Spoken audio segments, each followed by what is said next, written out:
Welcome back. It's still Business Morning here on Channels Television, and we're discussing electricity now. A recent report shows that gas flaring in Nigeria hit a 4-year high as factories starve for energy. On the other hand, despite federal government's efforts to curb the menace of gas flaring, Nigeria lost 15,400 gigawatts per hour of power generation potential in 5 months between January and May this year. And yet, we are looking for electricity. What a contradiction there. But let's try to see if there's something that can or should have been done about this with the Managing Director and Chief Executive Officer of Enerplus Energy Solutions Limited. Yusuf Abubakar joins us from our Abuja studio. Hi, Yusuf. Good morning and welcome to the program. Good morning, Ini. Thank you for having me again.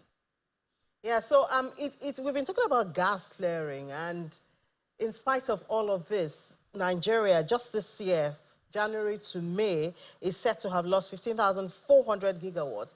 And yet, when you talk to manufacturers, electricity is still a major problem, a deterrent to manufacturing and production. I wonder what we're missing in all of this. We have the potentials, turning it into what we need seems to be another kettle of fish. Yeah, thank you, Ini. With the gas flaring at the moment, with Nigeria at the moment, we have over 300 million scoff per day of gas waste. And if you look at it, these are opportunities we could key in our value chain to make sure our energy generation is upskilled and also have alternative energy mix, which is part of the policy the present administration has been pushing as well.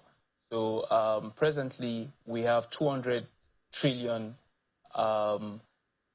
natural proven gas at the moment in Nigeria, 200 trillion. And if we now work towards the value chain within the gas, there are certain areas we need to scale on. So from our gas network to, the processing to the generation. So those are value chain we need to work on. Now, I would also give credit to administration, past administration and present administration that's been working on, the Escravos Lagos network, the AKK network, and the EB3 network as well. But there's more to be achieved within this space. So looking at how we can, the other speaker was also talking about having data centers where we can have gas meters. So I would briefly talk about how we can also enhance our database, which can help improve our gas structure. And this is also a numbers game. It involves a lot of investments. It involves a lot of stakeholder, government, private sector, and the entire Nigerian masses to come so we can have a synchronized system that we know how much gas we can distribute for energy, and also converting those gas into CNG, LPG, and also generation. But we've gone back and forth in terms of generation, distribution, and I feel there comes a time where we need to look at the decentralized energy within the gas sphere. Nigeria is blessed with gas. I see no reason why we shouldn't have more interest in this gas for us to meet at least our energy demand, even within states. Now, most states have resources and network where we can leverage on for our gas. And with the policy, the 2023 policy, where states has the autonomy to generate gas, we can also work with government institution like Niger Delta Power Holding Company, which I see that they are very effective when it comes to power plants, turbines, and they can work with states. Now, these are areas where we can also bring in the private sector. So we have... Go ahead. I can hear you. Please go ahead. All right. So we have enormous natural resources that we can explore within our gas, which is untapped at the moment. I mean, let's just also just focus on industrial clusters where we can focus on agricultural production, urea. The value chain is so vast that I feel we've not really sat down within the private sector. And there are a couple of people doing it, but we need more hands. We need more FDIs to come in, to also stabilize the market. We need tax waivers for infrastructure to come in. We cannot say we want to develop an industry where we can import machineries that could make this industry very viable and accessible for the general masses. So these are the points that I've seen so far, and based on the vast, if you look at gas is a byproduct of crude, and looking at that value chain, there's a lot that we can explore within that value chain, whether it's agriculture, whether it's energy, manufacturing, production. We need all that. We want to focus on exporting products. We need our gas to be very viable. We need to stop the flaring. We flare 300 million per day. This is something that could be cut down, So I feel moving on, there are a lot of value chain within the gas sector, from smart meters to industrialization within that sector, to agricultural endorsements for energy, for manufacturing, and for production. So I think it's very important we explore, and also it also helps with the environment. Flaring is bad to the environment, it doesn't help us, and we have this waste that is going consistently in most of the refineries around the country. So I think with the pre-existing network that we have at the moment in terms of the gas lines across the country, we can leverage on that in building small clusters of industries, small clusters of estates that would have energy. And, with that, I see the sky just being the beginning of how Nigeria can be industrially viable. All right, so Yusuf, and I'm glad you mentioned some incentives that could drive more private sector players to the scene. But I'm wondering, why does it seem so difficult? A lot of people have said Nigeria should even be called a gas-rich country more than, an oil-rich country. But we seem to be missing out on that. We've seen crude being used, crude being explored, and then we see this waste that's been going on for years. And we can have electricity. It's a form of business. If the private sector would get engaged, and as you said, maybe build a cluster around there, the electricity we so look for in this country, desperately look for, would be solved. So why do you think it seems so difficult to turn these ideas and these talks to actual reality? I don't think it's difficult at all. I think we need better ways of doing things in Nigeria, access to not just finances, but also access to the structure that would make this gas more effective for people to use, like the commercialization of the gas, which I feel like it's also one of the key areas for you to drive foreign investors. Around the world, gas is a very high commodity on demand. So if you also look at how we can, focus on key areas, basically, key areas like enforcing the flaring of commercialization of the gas is very important. If we can enforce this flaring that's wasting, that's also degrading the environment, it's one area that we can look into that investors from all around the world can come in and say, okay, you know what, Nigeria, these policies are there, you know. Also, the ease of doing business in Nigeria, you know, making sure that when investors come in, it's easy for them to be onboarded. It's easy for them to have access to certain areas in the gas sector, um, which I think not just, you know, even local manufacturers, you know, research and development. How can we partner with universities,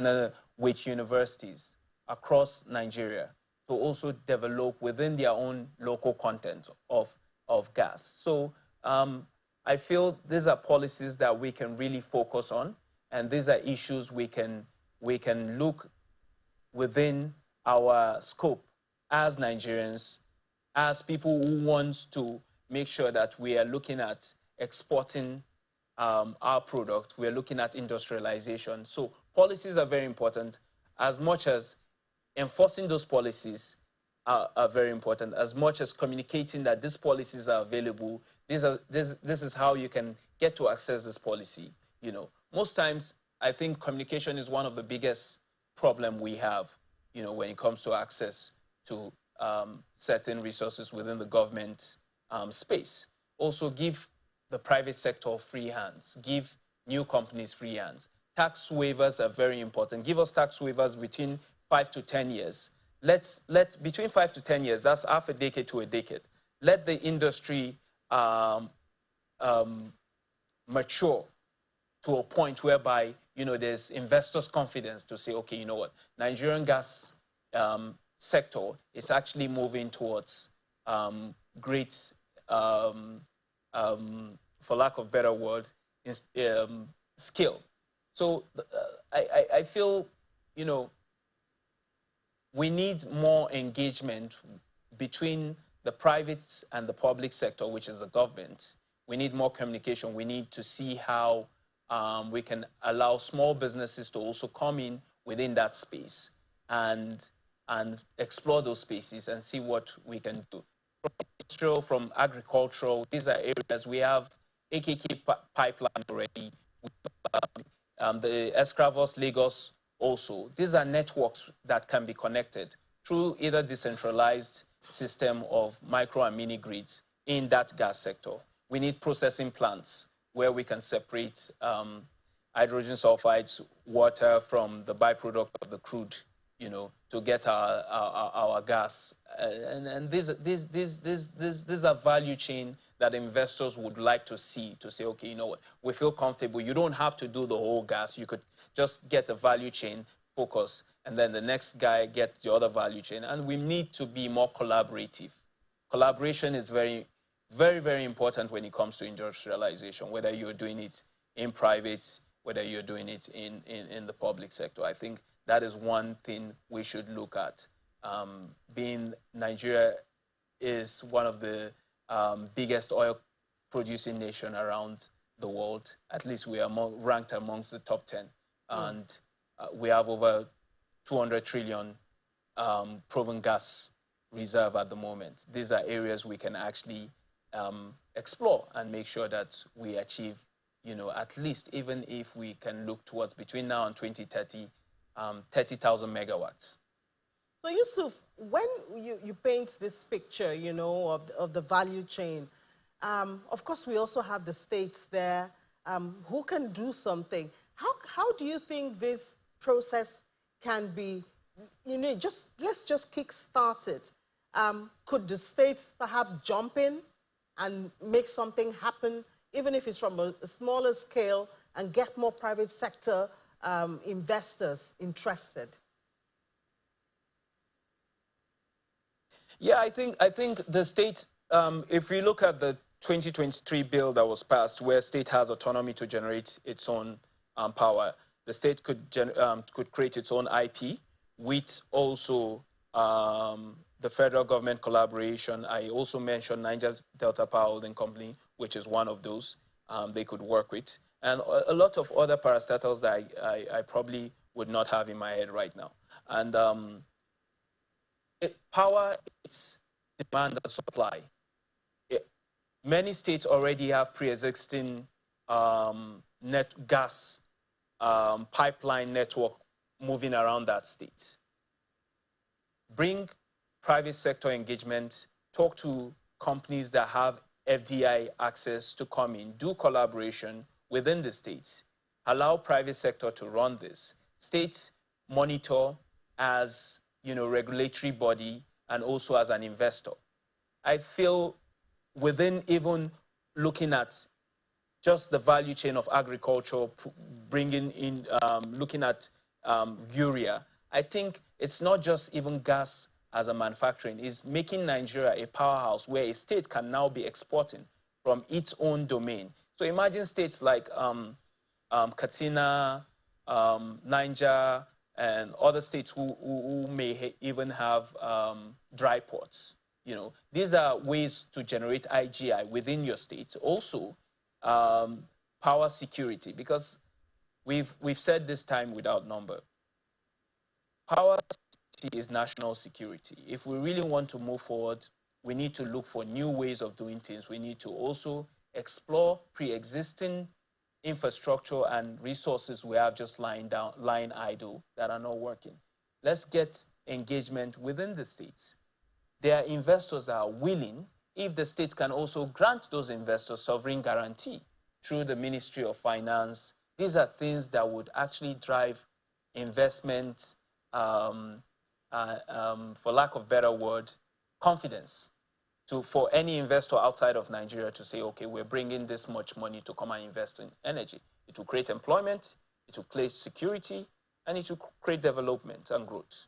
So the policies are already there. We just need to be very deliberate. We need team and experts that can come in. We need stakeholder engagement. And to be honest, there are infrastructures that are lying idle that we can reenact back. It has not done well in years. So I feel there are states that are deliberately actually generating their own energy. Take Lagos State, for instance. They generate their own energy. So I see no reason why other states can't do that. At the end of the day, it's the supply demand. There's also the value chain within the energy space. So the generator, the process. So there's a lot of value chain within that space that we may not be able to talk all online today. But if you look at what we have on gas, and I think gas can actually solve at least one of the energy crisis we've been facing if we have the mix, and also it helps with the turbines as well. We need gas to run most of our turbines. So we need these things to work. Yeah, and they have to work in a collaborative manner. So and I think if the states are willing and saying, we're ready, I am very sure we would have investors that would troop in sincerely to make this happen.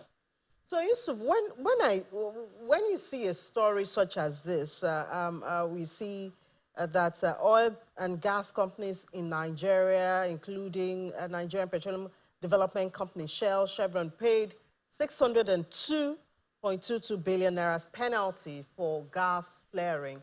I'm thinking, is there a way we can turn this penalty into incentive, into funding, of actually using this gas flaring for electricity?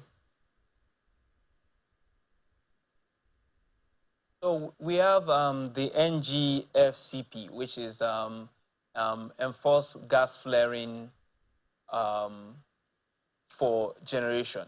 So if we can enforce the gas flaring program, which has been enacted, I feel these companies you just mentioned too are pretty much interested in energy. I'm very much sure about that, right?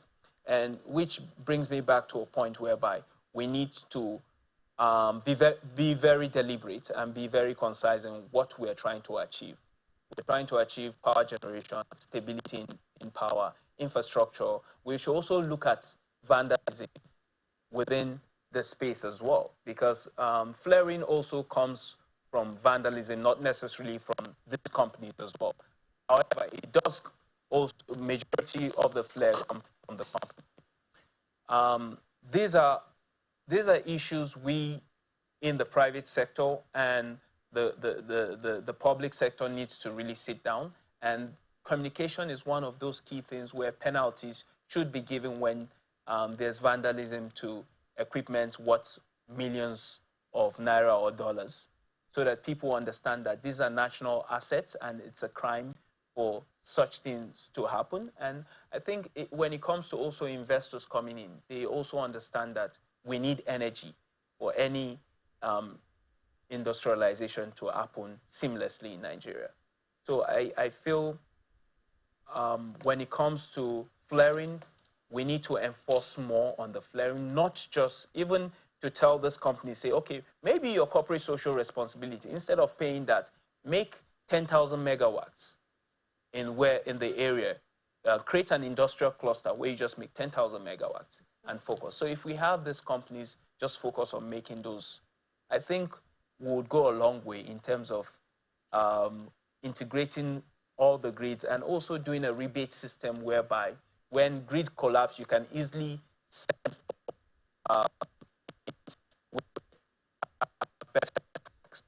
consistent, like backup energies as well.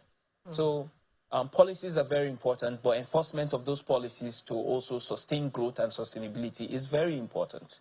And I think that is what we should be looking at. And the Nigerian interest for energy should come first over any other thing. Because without energy, we cannot go anywhere. We cannot boast on manufacturing. We cannot boast on technology advancement. We cannot boast on agriculture. We cannot even feed ourselves. We cannot boast on, cold room to freeze our products because things are going to spoil. So there are a lot of areas that we need to look at. And when we're talking to these companies, these shell companies that are really big, and say, okay, you know what?